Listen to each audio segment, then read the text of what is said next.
Puji Tuhan. Shalom. Senang sekali Tuhan boleh mengumpulkan kembali kita, boleh berada di minggu yang pertama di bulan yang ketujuh di tahun 2026 ini. Tidak terasa kita telah melewati satu semester, 6 bulan di tahun ini. Tahun yang tidak mudah, tahun yang banyak pergumulan kita alami dalam hidup ini.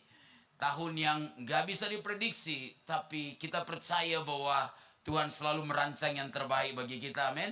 Rancangan Tuhan bagi kita bukan rancangan kecelakaan, tetapi rancangan yang memberikan kita hari depan yang penuh harapan. Yang percaya katakan amin. Nah saudara-saudara, gereja kita sedang mempelajari kitab Markus. Dan minggu yang lalu kita sudah belajar dari Markus pasalnya yang ke-6, tentang bagaimana murid-murid diutus, mereka kemudian ditolak, lalu mereka diterima. Minggu lalu saya bicara tentang dipanggil untuk menjadi berkat. Dan di minggu yang pertama, di bulan yang ketujuh ini, kita akan melanjutkan kembali tentang pelajaran rohani kita dari kitab Markus pasalnya yang ke-6, ayat 14 sampai ayatnya yang ke-29.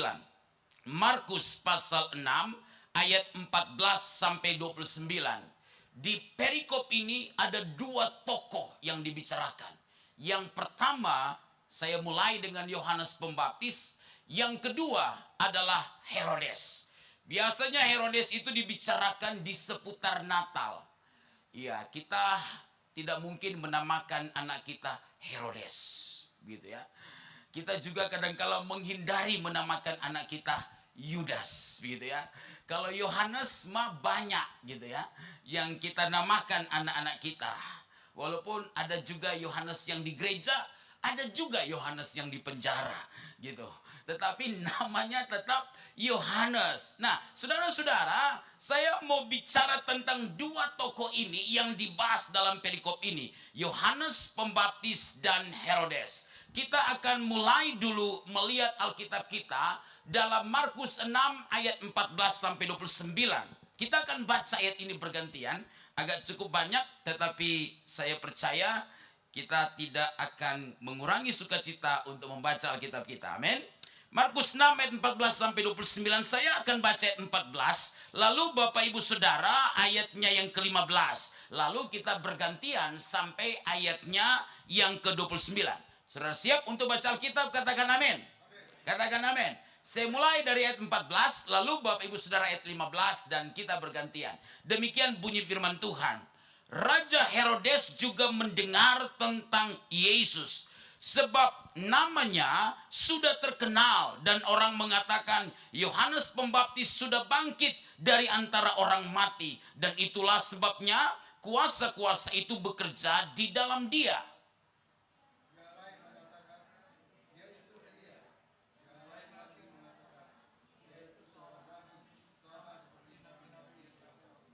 Waktu Herodes mendengar hal itu, ia berkata, bukan, dia itu Yohanes yang sudah kupenggal kepalanya dan yang bangkit lagi.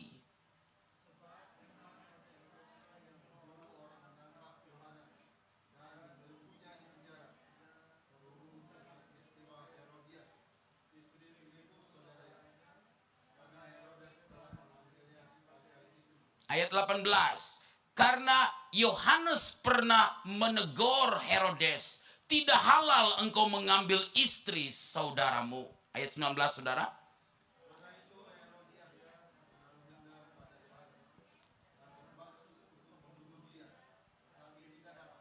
Sebab Herodes segan akan Yohanes karena ia tahu bahwa Yohanes adalah orang yang benar dan suci. Jadi ia melindunginya. Tetapi apabila ia mendengarkan Yohanes, hatinya selalu terombang-ambing. Namun ia merasa senang juga mendengarkan dia.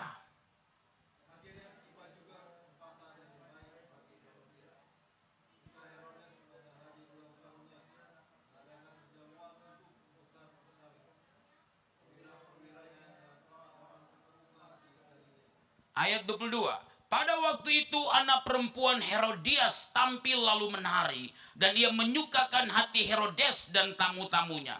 Raja berkata kepada gadis itu, minta daripadaku apa saja yang kau ingini, maka akan kuberikan kepadamu.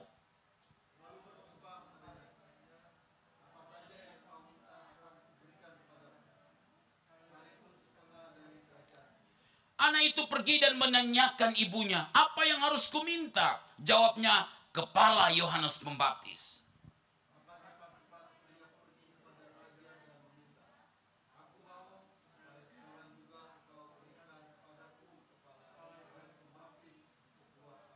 Ayat 26. Lalu sangat sedihlah hati raja, tetapi karena sumpahnya dan karena tamu-tamunya, ia tidak mau menolaknya.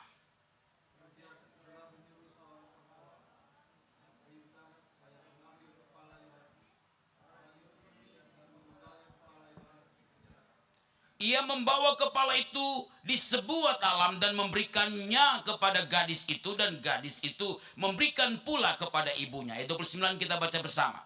Ketika murid-murid Yohanes mendengar hal itu, mereka datang dan mengambil mayatnya lalu membaringkannya dalam kuburan. Nah, Bapak Ibu Saudara, ada dua tokoh yang diceritakan Alkitab dalam perikop ini yang saling bertentangan. Yang pertama adalah Yohanes Pembaptis. Yohanes Pembaptis adalah seorang nasir Allah, orang yang telah dipilih sejak dalam kandungan. Waktu Elizabeth dan Zakaria, kedua orang tuanya tidak punya anak, dan kemudian Elizabeth itu mandul, lalu kemudian oleh karena anugerah Allah, oleh karena perkenanan Allah, lalu Tuhan memberikan anak itu di dalam rahim Elizabeth. Lalu dia melahirkan seorang yang begitu luar biasa di zaman Tuhan Yesus. Namanya Yohanes Pembaptis. Dia dikenal kemudian sebagai orang yang berseru-seru di padang gurun, yang mempersiapkan jalan bagi Tuhan, yang mempersiapkan kedatangan bagi Sang Mesias, yaitu Raja, yaitu Yesus Kristus, yang menjadi Tuhan dan Juru Selamat saya dan saudara. Nah, saudara-saudara, kehidupan Yohanes Pembaptis ini sungguh-sungguh dikhususkan bagi Tuhan. Ada banyak orang Kristen yang kemudian dia sebenarnya sudah dipilih oleh Tuhan, dia sebenarnya sudah dipanggil oleh Tuhan, tapi dia berupaya lari dari panggilan. Dia berupaya menghindari panggilan Tuhan. Saudara-saudara, kalau Tuhan sudah memanggil kita, kalau Tuhan sudah memilih kita, tidak ada jalan lain selain kita taat. Amin. Kita nggak bisa lari dari panggilan Tuhan. Kita nggak bisa menghindari apa yang sudah Tuhan rencanakan dalam hidup kita sekalian. Saudara bisa mencoba A, saudara bisa mencoba B, saudara bisa mencoba C, dan berbagai hal-hal yang lain. Tapi kalau itu bukan rencana Tuhan bagi saudara, itu bukan apa yang menjadi kehendak Tuhan bagi saudara, maka saudara bisa mengalami jalan buntu. Saudara bisa mengalami tantangan dan pergumulan. Karena itu paling penting dalam hidup kita sekalian adalah bagaimana kita berjalan sesuai dengan rancangan Tuhan. Amin, saudara. Saya percaya Tuhan tidak pernah salah dalam merancang sesuatu bagi kita. Saya percaya Tuhan tidak pernah keliru di dalam membawa kita dalam perjalanan kita mengiring Tuhan. Kalau saudara urus dirimu sendiri, engkau bisa salah. Kalau saudara urus bisnismu sendiri, engkau bisa salah. Kalau saudara urus pelayananmu sendiri, urus keluargamu sendiri, engkau bisa keliru. Tapi kalau engkau mengizinkan Tuhan yang mengatur semuanya, engkau mengizinkan Tuhan yang mengurus semuanya, bisnismu adalah bisnis Tuhan, pelayananmu adalah pelayanan Tuhan, keluargamu adalah keluarga Tuhan, maka saya percaya Tuhan yang sumber segala sesuatu yang baik akan selalu memberikan yang terbaik bagi saudara. Katakan amin. Karena itu kita nggak boleh kecewa dalam hidup ini waktu ada hal yang kita harapkan belum terjadi. Karena kita percaya tetap dia merancang yang terbaik bagi kita. Bagaimana dengan Herodes? Nah, ini masalahnya. Saudara-saudara, Herodes di Alkitab sebenarnya ada 5 yang sering kita baca, kita temukan. Yang pertama adalah Herodes Agung. Herodes Agung ini adalah Raja Yudea yang di zaman Yesus lahir, dialah yang memerintahkan untuk membunuh bayi-bayi yang lahir di Bethlehem saat Yesus lahir. Karena dia mendengar dari orang Majus bahwa telah lahir raja yang akan memerintah di Israel. Dia iri. Karena itu dia tidak ingin tersaingi. Dia berupaya membunuh bayi Yesus. Jangan jadi orang Kristen yang gampang iri. Amin, saudara. Jangan jadi orang Kristen yang gampang hatinya jadi galau karena ada orang yang mungkin lebih berhasil dibandingkan dengan kita. Yang kedua adalah Herodes Archelaus. Ini putra dari Herodes Agung. Dia yang menggantikan ayahnya di Yudea, Samaria pada saat itu, saudara-saudara. Dan dia berkuasa dengan begitu luar biasa. Yang ketiga itu adalah Herodes Antipas. Nah, ini adalah putra yang lain dari Herodes Agung. Nah, Herodes Antipas inilah yang memenggal kepala Yesus yang kita baca. Dialah yang mengambil istri saudaranya, yaitu Filipus, namanya Herodias, lalu kemudian menjadi istrinya. Dia kemudian memenggal kepala dari Yohanes Pembaptis. Yang keempat itu ada Herodes Agrippa I. Ini cucu Herodes Agung. Nah, dialah yang menganiaya gereja mula-mula. Dialah kemudian yang membunuh Yakobus, kalau saudara pernah baca di Alkitab. Dialah yang memenjarakan Petrus. Yang kemudian Herodes ini, kalau saudara baca, dialah yang mati dimakan cacing. Saudara, kalau kita melawan Tuhan, bahaya dalam hidup ini. Amin. Jangan melawan Tuhan. Ikuti saja kehendak Tuhan. Lalu yang kelima adalah Herodes Agrippa II. Dia adalah putra Herodes Agrippa I. Dialah yang kemudian mendengarkan pembelaan Paulus ketika dikasih Kaisarea. Dan dia berkata, hampir-hampir saja aku mau jadi percaya.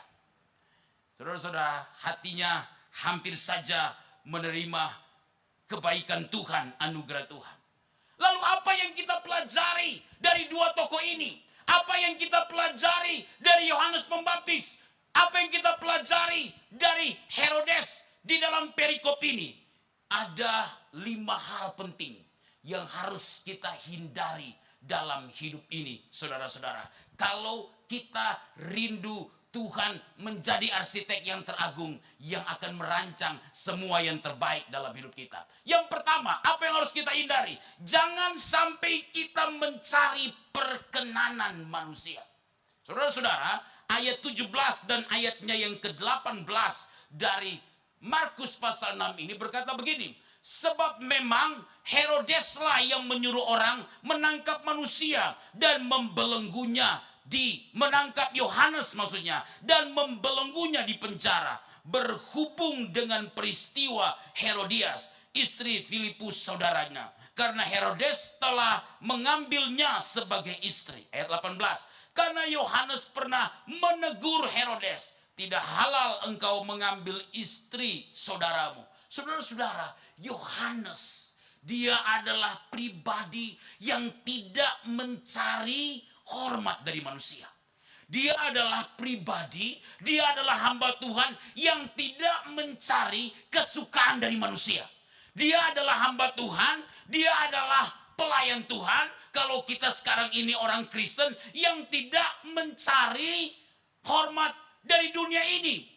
Yohanes Pembaptis, waktu dia mendengar bahwa Herodes telah mengambil Herodias yang merupakan istri dari Filipus, saudaranya.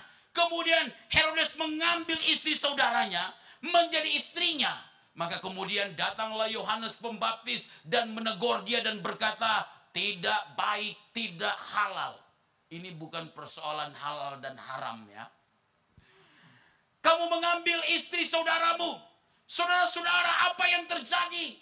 Kemudian akhirnya memang Yohanes Pembaptis lalu ditangkap, kemudian dipenjarakan. Yohanes Pembaptis walaupun dia mengalami proses, dia mengalami pergumulan, dia mengalami tantangan, tapi tahukah saudara, dia tidak sedang berusaha untuk apa? Untuk menyenangkan manusia. Untuk apa? Untuk menyenangkan orang-orang yang ada di sekitarnya. Dia tidak berupaya untuk kompromi dengan Herodes. walaupun Herodes adalah pembesar, walaupun Herodes adalah raja, walaupun Herodes adalah pengusaha, walaupun dia adalah seorang penguasa yang ada pada saat itu. Apa yang terjadi? Yohanes Pembaptis berupaya menyenangkan hati Tuhan. Saudara-saudara, apa yang harus kita hindari dalam hidup ini? Jangan sampai hidup kita ini hanya mencari perkenanan dari manusia. Jangan sampai kita istri, bilang kepada suami, papa ini sorga di mulut aja. Dari dulu mulut itu sorga katanya. Maksudnya apa? Maksudnya ngomongnya sih baik, ngomongnya sih banyak yang nyenengin, tapi kenyataannya tidak terjadi. Kenyataannya tidak bisa direalisasikan. Saudara-saudara, dalam hidup ini saya dan saudara harus mencari perkenanan kepada Tuhan. Amin. Kita dalam hidup ini yang Tuhan rindukan adalah senangkan Tuhan senantiasa. Tahukah saudara, bangsa ini hancur karena ada banyak orang yang hanya pingin menyenangkan manusia. ABS, asal Bapak senang. Ya, bosnya udah mau masuk jurang, tidak diberitahu di situ ada jurang, begitu ya. Karena pingin nyenangin saja. Pimpinannya udah salah jalan, dia nggak mau beritahu karena dia tidak mau kehilangan posisi, tidak mau kehilangan jabatan, tidak mau kehilangan pegangan dalam hidup dia.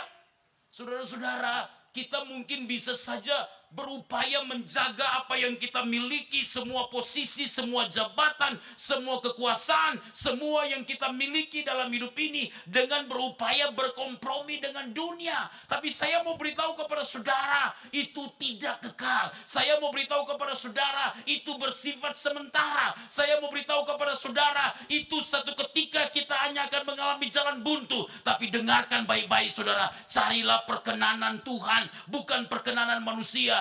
Usahakanlah senangkan hati Tuhan, bukan manusia. Usahakanlah cari kerajaan Allah dan kebenarannya lebih dahulu, bukan mencari dunia ini. Karena saya percaya Tuhan segala-galanya dalam hidup kita. Waktu kita belajar mengutamakan Tuhan dalam hidup kita, kita nggak perlu khawatir dalam hidup ini, kita nggak perlu bimbang dalam hidup ini. Karena Alkitab beritahu kepada kita, burung di udara Tuhan pelihara, bunga bakung di ladang Tuhan dandani, tidak mungkin. Apalagi saya dan saudara, orang yang mengasihi Tuhan, orang yang cinta Tuhan, selagi kita melekat dengan Tuhan, selagi kita mengasihi Tuhan, kita berupaya menyenangkan hati kita dengan Tuhan, selalu terkoneksi. Tuhan disenangkan karena hati kita terkoneksi dengan Tuhan. Walaupun kita sedang alami padang gurun, tapi saya percaya satu ketika Tuhan buka jalan bagi kita sekalian. Amin. Tuhan tidak pernah berubah. Dahulu, sekarang, sampai selama-lamanya kuasanya tetap sama dalam kehidupan kita sekalian. Kadangkala kita takut dengan dunia ini. Kita takut dengan keadaan-keadaan yang ada di sekitar kita. Sehingga kadangkala kita berupaya apa? Jadi sama dengan dunia. Padahal Tuhan ngajarin kita untuk menjadi serupa dengan Yesus. Saudara, Alkitab beritahu kepada kita dalam Mazmur pasalnya yang ke-10 ayatnya yang ke-28. Dan janganlah kamu takut kepada mereka yang dapat membunuh tubuh, tetapi tidak berkuasa membunuh jiwa. Takutlah terutama kepada Dia yang berkuasa membinasakan baik jiwa maupun tubuh di dalam neraka. Apa yang sedang Tuhan katakan kepada kita? Tuhan beritahu kepada kita bahwa di dunia ini ada banyak pilihan memang. Di dunia ini ada banyak hal yang menggiurkan. Tapi pilih Tuhan. Amin saudara. Yosua beritahu kepada orang Israel, pilihlah untuk beribadah kepada Tuhan atau kepada Allah yang lain. Pilihan ada di tanganmu. Tapi Yosua berkata, aku dan keluargaku dan seisi rumahku memilih untuk beribadah kepada Tuhan. Walaupun hidup ini ada banyak masalah, Walaupun hidup ini ada banyak pergumulan, jangan pernah berhenti untuk ikut Tuhan dengan sungguh-sungguh. Walaupun tetap ada proses, ada padang gurun, jangan pernah berhenti untuk melayani Tuhan. Ada orang beritahu, pastor, kalau saya sudah tidak ada persoalan lagi, baru saya mau melayani Tuhan. Pastor, kalau saya sudah hidup lebih baik lagi, baru saya mau melayani Tuhan. Saudara dipilih untuk melayani Tuhan. Saudara dipilih untuk mengiring Tuhan. Tidak berarti menunggu masalah kita selesai, baru kita mau setia dengan Tuhan. Tidak berarti menunggu persoalan kita selesai, baru kita mau melayani Tuhan. Selama kita ada di dunia ini, saudara-saudara, masalah itu tetap akan datang. Persoalan itu tetap akan datang. Tapi tetaplah senangkan Tuhan. Yang kedua, saudara-saudara, apa yang harus kita hindari dalam hidup kekristenan kita? Yang kedua adalah jangan sampai kita tidak bersedia ditegur. Nah, ini persoalan. Saudara-saudara, di dalam ayat 18 secara khusus kemudian Alkitab beritahu kepada kita begini. Karena Yohanes pernah menegur Herodes, tidak halal engkau mengambil istri saudaramu. Saudara-saudara, saudara bisa berada dalam situasi itu. Herodes ini raja, penguasa. Lalu ada seorang yang tiba-tiba kerucuk-kerucuk datang, lalu beritahu kepada Herodes, kamu tidak boleh ngambil istri dari saudara. Herodes sebagai raja mungkin tersinggung. Sebagai raja mungkin dia berkata, kamu siapa? Itu alasannya kemudian dia marah. Dia menangkap Yohanes Pembaptis dan kemudian dia memenjarakannya. Saudara-saudara, Herodes dan Herodias istrinya tidak bersedia untuk ditegur. Saudara, dalam hidup ini, kalau ada orang yang menegur kita, tanda dia sayang kepada kita. Amin. Jadi kalau saudara udah gak pernah ditegur lagi, papa mamamu udah bilang, gua biarin aja dia deh. Wah, itu bahaya. Kalau oma bilang, biarin aja cucu gua modelnya begitu, gua biarin. Itu bahaya, saudara-saudara. Bahaya. Tapi kalau masih ada orang tua, papa, mama yang bilang, Dek, jangan gitu, Dek. Begini. Begini yang benar. Tanda saudara disayang. Kalau oma bilang, Dek, kamu harus begini, kamu harus begini. Tanda saudara disayang. Kalau ada kakak yang bilang, kayaknya harus begini deh, harus begini. Tanda saudara disayang. Barang siapa ku kasihi, kata Alkitab, dia ku tegur dan ku ajar. Karena itu relakanlah hatimu dan bertobatlah. Saudara-saudara, roh Herodes itu adalah roh yang tidak bersedia ditegur. Ini persoalan di dalam kekristenan. Persoalan dalam gereja. Kadang-kala kita nih, pendeta hamba Tuhan, ya, pelayan Tuhan udah merasa jam terbang tinggi. Kita terbang ke sorga, kadang jarang turun ke bumi. Lalu ketika orang tegur kita, kita berkata, gua udah lihat sorga, lu masih lihat bumi. Kita merasa lebih baik dibandingkan dengan orang lain. Saudara, kalau pendeta, hamba Tuhan, gak bisa ditegur, tanda-tanda akhir zaman, bisa kiamat. Bisa salah jalan. Kalau suami udah gak bisa ditegur, istri udah gak bisa ditegur, anak-anak gak bisa ditegur, bahaya, saudara-saudara. Bahaya. Kan itu Alkitab berkata, di akhir zaman manusia akan mencintai dirinya sendiri. Dia akan menjadi hamba uang. Lalu dia akan membual dan dia akan memberontak, kata Alkitab. Kata Paulus kepada Timotius tentang orang yang ada di akhir zaman ini. Karena itu saudara-saudara, hanya orang yang rendah hati yang bersedia diarahkan. Jadi kalau kita nggak bersedia ditegur, tanda kita sombong. Amin. Amin. Boleh bilang samping kiri kanan kita, Pak, Bu, Bro, siap ditegur ya. Tidak mudah. Waktu orang tua ngomong sama anaknya, baru satu kalimat, dia udah satu paragraf. Baru satu paragraf, dia udah satu halaman. Orang tua baru ngomong satu halaman, dia satu bab. Orang tua ngomong satu bab, dia satu buku. Ini anak-anak milenial zaman sekarang nih. Saya punya anak dua, saudara-saudara. Yang pertama perempuan, yang kedua perempuan. Dua-dua perempuan. Yang satu umur 24 tahun, yang satu baru masuk SMA. Kadangkala dia lebih percaya gurunya di sekolah daripada papanya di rumah. Bagus juga sih guru mengajar mungkin yang baik. Tapi kadangkala kita nih sebagai orang tua yang kita pikir ini yang benar, dia nggak mau dengerin. Nanti ditegur gurunya baru dia berubah. Tapi kan anak milenial yang kayak gitu nggak ada di gereja kita. Amin. Anak-anak di gereja kita bersedia ditegur orang tuanya. Saudara-saudara, hormatilah orang tuamu, kata Alkitab, supaya lanjut umurmu di bumi yang diberikan Tuhan kepadamu. Amin. Jadi kita harus menjadi anak yang bersedia diarahkan, yang bersedia ditegur, menjadi pribadi, menjadi orang percaya, yang bersedia dibimbing oleh Tuhan, saudara-saudara.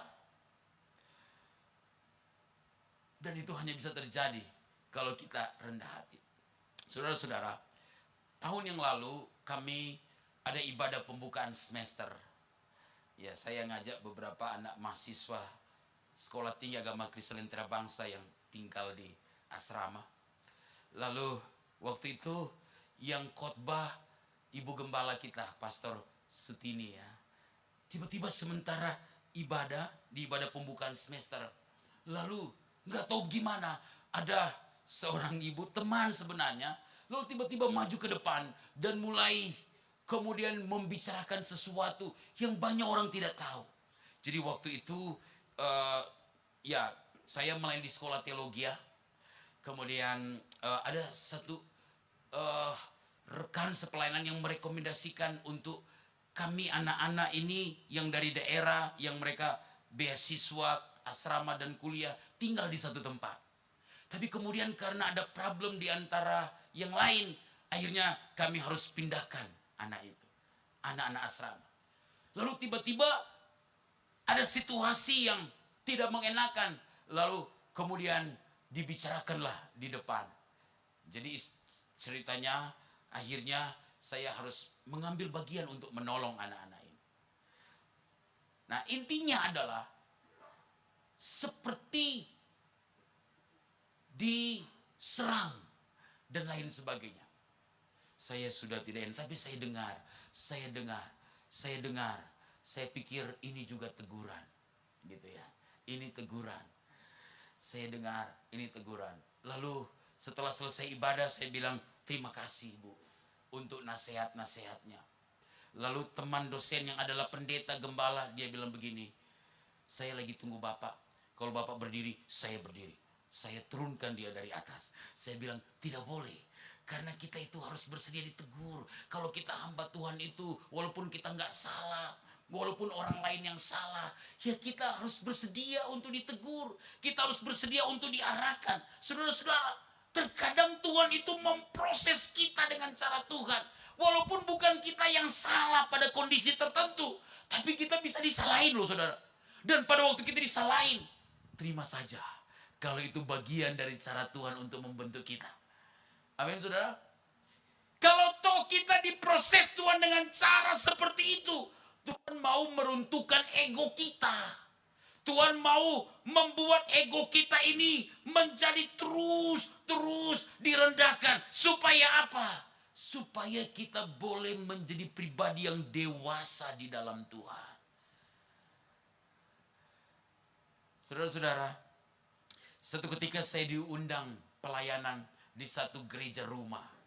Dan saya waktu itu ya masih hampir 30 tahun saat itu ya. Nah karena gembalanya lagi pelayanan di luar, saya diminta memimpin perjamuan kudus. Lalu saudara-saudara, tiba-tiba sementara saya khotbah, ada seorang teman gembala yang senior. Beliau umur 60-an.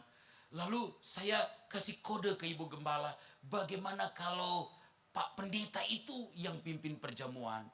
Lalu Ibu Gembala bilang, sudah ditugaskan, pimpin saja. Saya merasa saya waktu itu masih junior, ada yang lebih senior. Lalu kalau begitu saya undang saja untuk sama-sama melayani. Ini gereja rumah, di dalam rumah, saudara-saudara. Lalu kemudian saya undang Pak Pendeta itu, ayo Pak, saya sebut nama beliau, kita maju ke depan, karena yang hadir hanya belasan orang.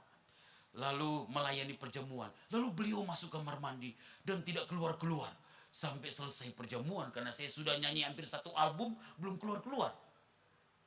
Jadi beliau doa berkat sekaligus doa syafaat, dan beliau berdoa begini, ya Tuhan, ampunilah hambamu yang masih muda ini karena telah pimpin perjamuan kudus. Dia telah berdosa di hadapan Tuhan. Saya jadi shock mendengar doanya. Ini kan di rumah seperti pengumuman ke tetangga-tetangga, saudara-saudara. Lalu tidak berapa lama terjadilah kekisruhan sesudah ibadah. Jemaat berkata, kami kok diberkati dengan pelayanan Pastor Stephen? Kenapa doanya seperti itu? Saudara-saudara, yang saya mau katakan begini. Walaupun kita tuh nggak salah, tapi kalau Tuhan mau kita diproses, ikuti saja mau Tuhan. Amin. Ikuti saja yang Tuhan inginkan, saudara. Untuk apa? Membentuk kita. Supaya apa? Lebih rendah hati dalam hidup ini. Karena kalau kita bersedia ditegur, diarahkan oleh Tuhan, maka Tuhan bisa berdiri menjadi pembela bagi kita sekalian. Amin. Kalau Allah berada di pihak kita, siapa yang bisa jadi lawan kita? Biarkan Dia yang membela kita. Karena kalau kita yang membela diri kita sendiri, kita bisa malu hati dan kita bisa gagal. Yang ketiga, saudara, apa yang harus kita hindari sebagai orang percaya? Saudara-saudara, yang ketiga adalah jangan sampai kita menyimpan dendam. Saudara lihat ya, ayat 19 berkata begini. Karena itu Herodias menaruh dendam pada Yohanes dan bermaksud untuk apa? Membunuh dia, tetapi tidak dapat. Saudara-saudara dikasih oleh Tuhan, waktu Herodes ditegur oleh Yohanes Pembaptis, saya pikir Herodias juga pasti mendengar teguran ini. Apa yang terjadi? Ternyata tidak diterima dengan baik. Herodias mendendam, tapi dia berupaya kemudian dengan berbagai cara, di berbagai kesempatan untuk membunuh Yohanes Pembaptis. Tapi dia tidak dapat melakukannya, karena Yohanes termasuk orang yang dikenal pada saat itu. Dia takut dengan orang banyak pada saat itu. Saudara-saudara, dalam hidup ini jangan menyimpan dendam. Kalau kita pingin semua orang menyenangkan kita setiap saat, itu tidak mungkin. Selalu saja ada haters dalam hidup ini. Selalu ada orang yang gak suka dengan hidup ini. Mau seglowing apapun ibu-ibu, ada tetap yang tidak suka. Mau sebaik apapun bapak-bapak, ada tetap yang tidak suka. Jadi waktu kita berada dalam keadaan ada orang-orang yang berupaya untuk apa? Melakukan hal-hal yang gak menyenangkan bagi kita. Mungkin tidak di depan, tapi di belakang kita. Jangan pernah menaruh dendam. Amin. Jangan bawa sakit hati kita itu sampai matahari terbenam, kata Alkitab. Kalau kita marah, jangan sampai matahari terbenam, kata Alkitab. Tuhan mengajarkan kepada kita sekalian supaya belajar untuk apa? Mengampuni. Belajar untuk apa? Memberkati, kata Alkitab. Saudara-saudara, kalau kita nyimpan sakit hati, kita nyimpan dendam, kita harusnya, saudara-saudara, naik lift ke lantai 17, ada orang yang tidak suka, yang kita tidak suka, tiba-tiba berada sama-sama di lift. Kita harusnya ke lantai 17, masih lantai 6, kita udah keluar. Saudara pernah lihat orang yang begitu? Tujuannya ke lantai 17, dia rela loh naik tangga darurat. Rela dia naik tangga darurat. Untuk apa? Hindari orang yang nyebelin. Kenapa saudara harus susah dengan lewati tangga darurat? Padahal ada lift yang baik saja. Iya kan? Itu karena kita nyimpan hal yang nyebelin di dalam diri kita. Kita suka berkata, duh, musuh gua udah datang. Musuh gua udah datang. Musuh kita ya iblis. Dan diri kita sendiri. Masa adik kita musuh kita? Masa kakak kita musuh kita? Masa istri kita bilang, yang cerewet udah datang, gua kabur dulu. Masa istri kita jadi musuh kita? Ya kan saudara? Jaga hati kita dengan segala kewaspadaan. Karena dari situ terpancar kehidupan. Amin. Orang yang saudara sebelin itu tidurnya nyenyak. Saudara yang nyebelin gak bisa tidur. Salah saudara sendiri. Kenapa nyebelin orang? Dia udah tidur nyenyak. Saudara putar ke kiri, putar ke kanan. Ke dapur, ke ruang tamu, balik lagi ke tempat tidur. Udah jam 2 dan berkata, waktunya nonton bola. Kenapa kita harus menyusahkan diri kita sendiri dengan gak bisa jaga hati kita? Jaga hati kita, jangan sampai kita menyimpan dendam. 1 Petrus pasalnya yang ketiga ayat 9 beritahu kepada kita begini. Dan janganlah membalas kejahatan dengan kejahatan atau caci maki dengan caci maki. Tetapi sebaliknya hendaklah kamu memberkati. Karena untuk itulah kamu dipanggil. Yaitu untuk apa? Memperoleh berkat. Jadi jangan balas kejahatan dengan kejahatan. Balaslah dengan hal yang baik. Jangan balas caci maki dengan caci maki. Balaslah dengan hal yang baik. Apa sih tujuan Tuhan memanggil kita? Memperoleh berkat. Amin. Yang keempat, saudara-saudara, apa yang harus kita hindari sebagai orang Kristen? Jangan hanya senang dengan firman, tapi nggak mau berubah. Ini masalahnya. Saudara-saudara, ayat 20 beritahu kepada kita begini. Sebab Herodes segan akan Yohanes, karena ia tahu bahwa Yohanes adalah orang yang benar dan suci. Jadi ia melindunginya. Tetapi apabila ia mendengarkan Yohanes, hatinya selalu terombang-ambing. Namun ia merasa senang juga mendengarkan dia. Nih Herodes ini benci tapi rindu. Dia mau menjarakan Yohanes, pingin membunuh dia. Tapi dia sadar, aduh gak boleh. Dia terhormat, dia orang suci. Dia mau dengerin Yohanes. Hatinya, aduh kayaknya gua mau bertobat, dia udah dengerin firman nih. Tapi karena dunia, terombang-ambing lagi. Tapi dia senang mau dengar apa yang disampaikan oleh Yohanes. Saudara-saudara, iblis gak takut kalau kita datang ke gereja. Iblis juga gak takut kalau saudara dengar firman. Yang iblis takut kalau saudara lakukan firman. Wow, karena firman itu powerful. Kita udah mendengar banyak firman dalam hidup ini. Seperti Herodes, dia mengetahui Yohanes Pembaptis itu patut didengarkan. Pasti ada hal-hal yang baik, ada firman yang disampaikan kepada Herodes.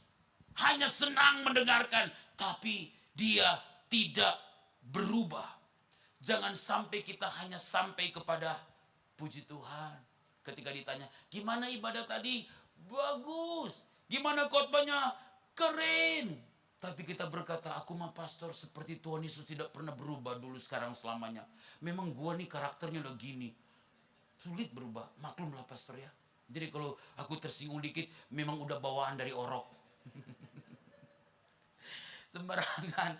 Di dalam Tuhan kita bisa diubah semuanya. Amin. Masalah terbesar kita sebagai orang percaya bukanlah tidak mendengar kebenaran.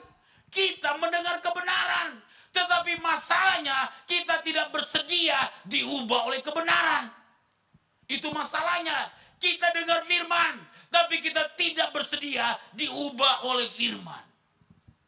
Yang terakhir, bagaimana kita menjadi orang Kristen yang baik? Kita harus hindari hal-hal yang harus kita hindari sebagai orang Kristen. Yang kelima, apa yang harus kita hindari sebagai orang Kristen? Jangan sampai kita tidak menjaga perkataan. Saudara, ini menarik nih. Saudara lihat ya, Herodes ini tidak menjaga perkataan. Saya baca satu ayat saja, saudara-saudara. Di ayat 23, ketika anak dari Herodias itu menari, dia senang. Lalu ayat 23 dia berkata begini, lalu bersumpah kepadanya, apa saja yang kau minta akan kuberikan kepadamu, sekalipun setengah dari kerajaanku. Jadi ceritanya begini, Herodes karena dia senang dengar Yohanes ngomong, Dia nggak mau bunuh Yohanes. Di penjara tak apa-apalah. Tapi Herodias istrinya berencana untuk membunuh Yohanes Pembaptis. Lalu anak Herodias menari dan Herodes senang. Lalu berkatalah Herodes, minta apa saja akan kuberikan walaupun setengah dari kerajaanku. Lalu tanyalah anak dari Herodias ke mamanya, minta apa mam? Minta kepala Yohanes Pembaptis. Waktu dia nyampe dan beritahu kepada Herodes, sedih. Tapi karena dia raja, didengar semua orang, sumpahnya itu dia lakukan saja.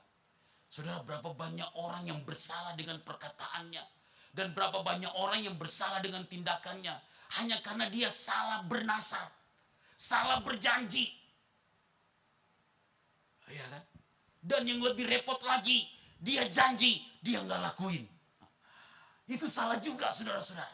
Jadi jaga perkataan kita, jaga mulut kita. Jangan sampai kita keluarkan janji perkataan, apalagi nasa di hadapan Tuhan, lalu kita tidak menggenapinya. Saudara-saudara, dari peristiwa ini kita belajar. Perkataan kita ini bisa mengandung berkat, tapi juga bisa mengandung malapetaka. Mari kita jaga perkataan kita. Ucapkan hal-hal yang baik. Berdoa dulu sebelum berbicara. Berdoa dulu sebelum berikan janji, agar supaya kehendak Tuhan saja yang terjadi. Mari kita siapkan kehidupan kita untuk menerima roti dan anggur yang akan mempersekutukan kita dengan tubuh dan darah Tuhan. Saya mengundang para pelayan perjamuan kudus untuk ke depan.